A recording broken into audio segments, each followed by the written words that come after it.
ចាសម្រាប់តមកទៀតចូលដល់លោកអ្នកដែលកើតឆ្នាំឆ្លូវសម្រាប់លោកអ្នកដែលកើតឆ្នាំឆ្លូវចូលដល់ខែមេសានេះផ្ទាល់ចាលោកអ្នកអាចមានអារម្មណ៍ថាលោកអ្នកលែងសូវគិតច្រើនលែងសូវខ្វល់ខ្វាយអាចថាយើងអត់សូវយកចិត្តទុកដាក់ចំពោះរឿងអត់ប្រយោជន៍ឬក៏បញ្ហារបស់អ្នកដទៃអញ្ចឹងណាលោកអ្នកអាចនៅសុខងាកមកចាប់អារម្មណ៍ខ្លួនឯងស្រឡាញ់ខ្លួនឯងមើលថែខ្លួនឯងបងមួយចំនួនគឺអាចកំពុងមានបំណងចង់ទៅកាយកុនសម្ផស្សហ្នឹងក៏អាចមានដែរចាពាក់ព័ន្ធនឹងរឿងសម្រស់ផ្ទៃមុខអីផ្សេងៗហ្នឹងគឺអាចកើតមានសម្រាប់អ្នកកើតឆ្នាំឆ្លូវណានៅក្នុងខែ4នេះ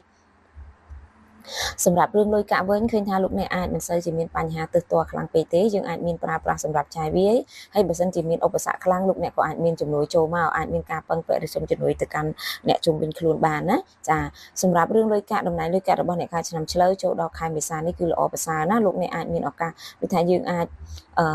ហៅលុយរកកាក់ក៏បានឬក៏អាចថាយើងពឹងពាក់លុយកាក់ទៅកាន់គេក៏គេអាចជួយយើងបានឬក៏អាចថាលោកអ្នកកំពុងរងចាំ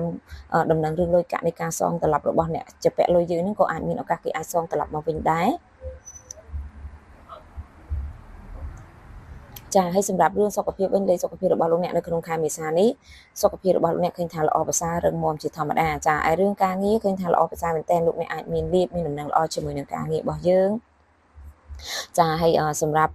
រឿងការងារនេះដែរបងជំរឿនអាចកំពុងដូចថាដាក់សំណើទៅកាន់ថ្នាក់លើចង់ឡើងឋានៈឡើងប្រាក់ខែនេះក៏អាចមានដំណឹងល្អចាហើយការរកស៊ីឃើញថាលក់ដូរដាតយើងមានភាពរលូនអញ្ចឹងណាចាពាក់ព័ន្ធជាមួយនឹងរឿងស្នេហាឬក៏ជីវិតគូឃើញថាដំណើរស្នេហារបស់លោកអ្នកមួយរយៈនេះយើងអាចមានភាពល្អប្រសើរជាងមុនច្រើនជាពិសេសលោកអ្នកអាចមានអារម្មណ៍ថាលោកអ្នកដូចលែងចង់ឆ្លោះលែងចង់មានបញ្ហាជាមួយដៃគូអីចឹងមិនថាមាននឹងអីក៏សុខចិត្តអាចថាធ្វើអត់ដឹងអត់លឺអញ្ចឹងឯងចាអញ្ចឹងក៏អាចថាជារឿងល្អដែរពេលខ្លះយើងអាចថាមិនសូវនិយាយគ្នាមិនសូវមានការគិតរួមគ្នាប៉ុន្តែយើងអាចថាមិនមានចំនួនអានេះក៏ជារឿងមួយល្អដែរណាចាហើយសម្រាប់ពាក់ព័ន្ធជាមួយនឹង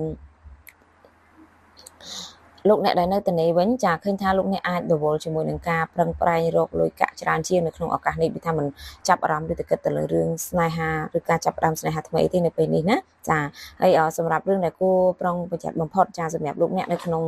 ខែនេះឃើញថាលោកអ្នកត្រូវប្រយ័ត្នកុំឲ្យអ្នកណាខ្ចីលុយឬខ្ចីរបស់អីចឹងណាខ្លាចមានបញ្ហាចាហើយចុងក្រោយពាក់ព័ន្ធជាមួយការធ្វើបុណ្យគឺអាសាធ្វើបុណ្យជាមួយនឹងការបរិច្ចាគជារបស់ចាស់ដែលលោកអ្នកជួបប្រើឲ្យតែគេអ្នកខាងទៅដើម្បីលើករាសីពណ៌លើករាសីរបស់លោកអ្នកគឺមានពណ៌សនិងពណ៌លឿងលេខសម្ងាត់របស់លោកអ្នកគឺមានលេខ40